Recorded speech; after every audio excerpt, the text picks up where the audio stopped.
Hi friends, ఎలా ఉన్నారు? ప్రస్తుతం ఇజ్రాయెల్ వర్సెస్ హమాస్ గొడవ గురించి మనందరికీ తెలిసిందే. కానీ ఈ గొడవ మధ్యలో ఇరాన్ ఎంట్రీ ఇచ్చింది. అది అనుకోకుండా జరిగిందా, లేక ఎప్పటి నుంచో ఉన్న గొడవ ఈరోజు ముదిరి పాకాన పడిందా? అసలు ఇరాన్కి ఈ గొడవకి సంబంధం ఏంటి అనేది ఈ వీడియోలో తెలుసుకుందాం. ఈ గొడవ గురించి మనకి పూర్తిగా తెలియాలంటే మనం చరిత్రలో కొంత వెనుకకు వెళ్లాల్సి ఉంటుంది. 1948లో మొట్టమొదటిసారిగా బ్రిటిష్ మ్యాండేట్ని అనుసరించి ఇజ్రాయెల్ ఒక దేశంలా ఏర్పడింది. ఇజ్రాయెల్ దేశంగా ఏర్పడినప్పుడు గుర్తించిన మొట్టమొదటి దేశాల్లో ఇరాన్, టర్కీ కూడా ఒకటి.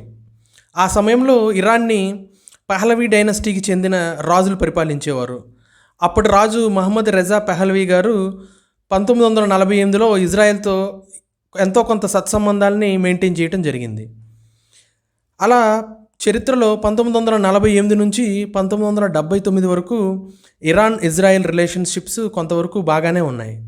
కానీ 1979లో ఇరాన్లో ఒక రెవల్యూషన్ వచ్చి అప్పుడు రూల్ చేస్తున్న పహలవీ డైనస్టీని రూలింగ్ నుంచి దించివేసి విప్లవకారుడు ఖొమైనీ 1979లో న్యూ ఇస్లామిక్ రిపబ్లిక్ని ఇరాన్లో స్థాపించారు. అప్పటి నుంచి ఇరాన్ బాహాటంగానే పాలస్తీనా వాసులకి సపోర్ట్ చేయడం, అలానే ఇజ్రాయెల్ని వ్యతిరేకించడం జరిగింది. అప్పటి నుంచి వాటి మధ్య రిలేషన్స్ అనేది దెబ్బతిన్నాయి.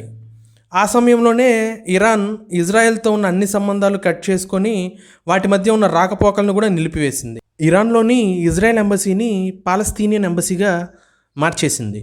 ఆ సమయంలోనే పాలస్తీనియన్కి సపోర్ట్గా, ఇజ్రాయెల్కి వ్యతిరేకంగా ఇరాన్ చాలా అగ్రెసివ్ పొజిషన్ తీసుకుంది. దానికి కారణం ఏంటి అని విశ్లేషించినట్లయితే వాస్తవానికి మిడిల్ ఈస్ట్ మొత్తం, అందులో ఉన్న ఇస్లామిక్ కంట్రీస్ అన్నీ కూడా 2 గ్రూపులుగా విడిపోయాయి. అందులో ఒకటేమో సున్నీ సెక్ట్ని ప్రెడామినెంట్గా ఫాలో అయ్యే దేశాలైన సౌదీ అరేబియా మొదలైన అరబ్ దేశాలు. రెండోది షియా సెక్ట్ ప్రెడామినెంట్గా ఫాలో అయ్యే దేశాలైన ఇరాన్. పాలస్తీనా నిజానికి అరబ్ ప్రాంతానికి చెందినప్పటికీ, అరబ్ పర్షియన్ వైరుధ్యం ఉన్నప్పటికీ ఇస్లామిక్ పీపుల్ అయిన పాలస్తీనా వాసులకి ఇరాన్ సపోర్ట్ చేయడం ద్వారా ఇస్లామిక్ వరల్డ్లో తమను తాము ఒక లీడర్గా తమ ప్రాబల్యాన్ని పెంచుకోవడానికి ఇరాన్ ప్రయత్నం చేసింది.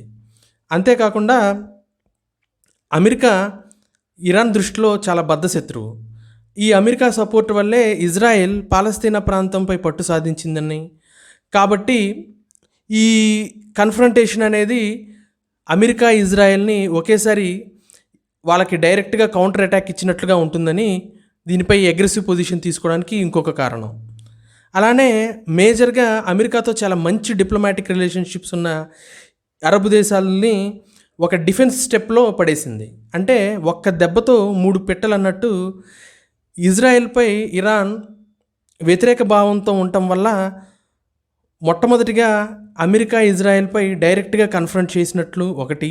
అలానే ఇస్లామిక్ దేశాల్లో తమ బ్రాండ్ ఇమేజ్ పెంచుకోవటం, పక్కనున్న మిగిలిన అరబ్ కంట్రీస్పై ఒక ప్రెషర్ క్రియేట్ చేసి వాటిని డిఫెన్స్లోకి నెట్టడం. అలా ఈ రకంగా ఇరాన్ స్ట్రాటజికల్గా ఇజ్రాయెల్ని ఆ సమయంలో వ్యతిరేకించడం జరిగింది. ఇక ఆ తర్వాత నుంచి ఇరాన్ ఇజ్రాయెల్తో ప్రాక్సీ వార్ చేయటం మొదలుపెట్టింది. ప్రాక్సీ వార్ అంటే డైరెక్ట్గా యుద్ధం చేయకుండా ఇండైరెక్ట్గా యుద్ధం చేయటం అని. దానికోసం ఇరాన్ పొలిటికల్ మరియు ఆర్మ్డ్ గ్రూప్స్ మరియు మిలిటెంట్ గ్రూప్స్ అయిన కొన్ని దేశాలు like Lebanon, Syria, Iraq, Yemen దేశాల్లో సపోర్ట్ చేస్తూ ఆ గ్రూప్స్ అన్నిటికీ కూడా ఇజ్రాయెల్ ఒక కామన్ ఎనిమీగా ప్రొజెక్ట్ చేసింది. దాంతో ఆ ప్రాంతంలో మళ్ళీ ఉద్రిక్తలు పెరిగాయి. ఆ తర్వాత సంవత్సరాలు గడిచే కొద్దీ వాటి మధ్య ఉన్న వైరం అలానే ఉండిపోయింది. ఇక ఈ 2 దేశాల మధ్య శత్రుత్వం 2000 సంవత్సరం తర్వాత మరింత పెరిగింది. దానికి కారణం ఏంటంటే ఆ సమయంలో ఇరాన్ అణ్వాయుధాలు తయారు చేసుకోవడానికి ప్రయత్నాలు ప్రారంభించింది. నిజానికి ఇరాన్ అణ్వాయుధాలు తయారు చేయడం అమెరికాకు, అలానే ఇజ్రాయెల్ దేశానికి ఇష్టం లేదు. దానికి కారణం ఏంటంటే ఒకవేళ ఇరాన్ కనుక అణ్వాయుధం తయారు చేసినట్లయితే ఆ ఏరియాలో ఇన్స్టెబిలిటీ ఏర్పడుతుందని, అలానే పవర్ బ్యాలెన్స్ తప్పుతుందని ఈ 2 దేశాలు భావించాయి. ఇక అక్కడి నుంచి ఈ 2 దేశాలు షాడో వార్ మొదలుపెట్టాయి. షాడో వార్ అంటే సీక్రెట్గా చేసుకునే యుద్ధం, కానీ బహిరంగంగా మాత్రం ఏమైనా నష్టం జరిగితే దాని గురించి వాళ్ళు ఇరు దేశాలు ఒప్పుకోరు. అంటే మేమే చేసాము అనే విషయాన్ని బహిరంగంగా ఒప్పుకోరు.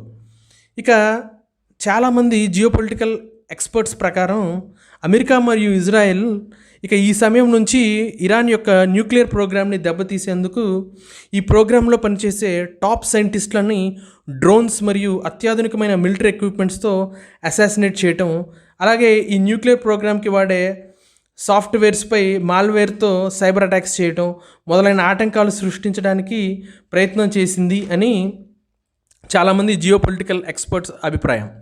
ఇక ఇరాన్ కూడా ఇజ్రాయేలీ ఆయిల్ ట్యాంకర్స్పై దాడులు చేయటం, అలానే గాజా లాంటి ప్రాంతాల్లో మిలిటెంట్ గ్రూప్ అయిన హమాస్, అలానే లెబనాన్ దేశంలోని మిలిటెంట్ గ్రూప్ అయిన హెజ్బుల్లా, యమన్ దేశంలో మిలిటెంట్ గ్రూప్ అయిన హౌతీస్, ఇలా డిఫరెంట్ మిలిటెంట్ ఆర్గనైజేషన్స్కి ఫైనాన్షియల్గా, ట్రైనింగ్ పరంగా మిలిటరీ ఎక్విప్మెంట్స్ కూడా అందించి ఫుల్ బ్యాకింగ్ ఇచ్చి తమ ఇంట్రెస్ట్స్కి వ్యతిరేకంగా పనిచేసేలా చేస్తున్నాయని ఇరాన్పై అమెరికా, ఇజ్రాయెల్ ఆరోపిస్తున్నాయి.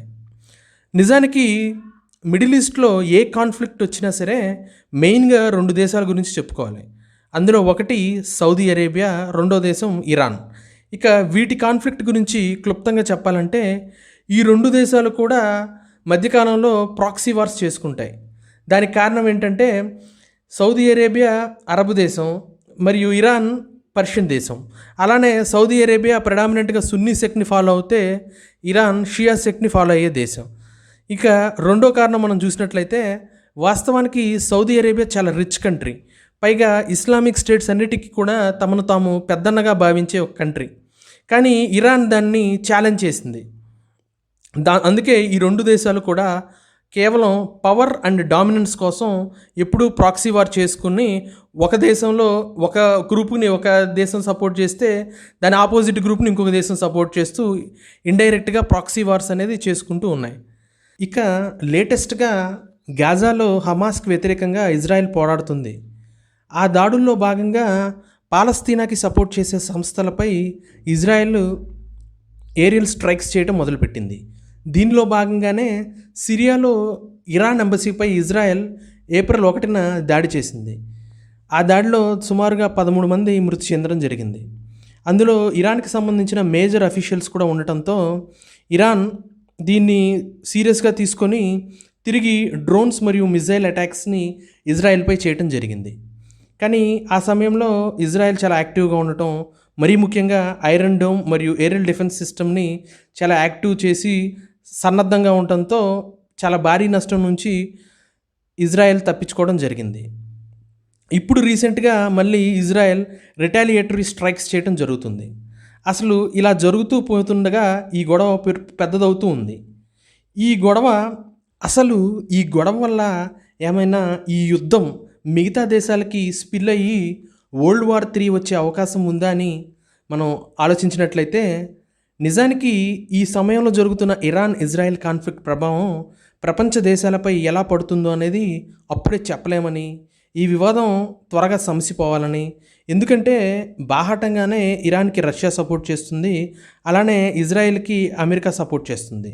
దీనివల్ల ఇష్యూ అనేది కొంత కాంప్లెక్స్గా తయారైందని, మరీ ముఖ్యంగా ఇరాన్ ఇజ్రాయెల్ దేశాల మధ్య వైరం చర్చల ద్వారా పరిష్కరించుకొని ప్రపంచ శాంతికి బాటలు పరచాలని చాలామంది జియోపొలిటికల్ అనలిస్ట్ భావిస్తున్నారు.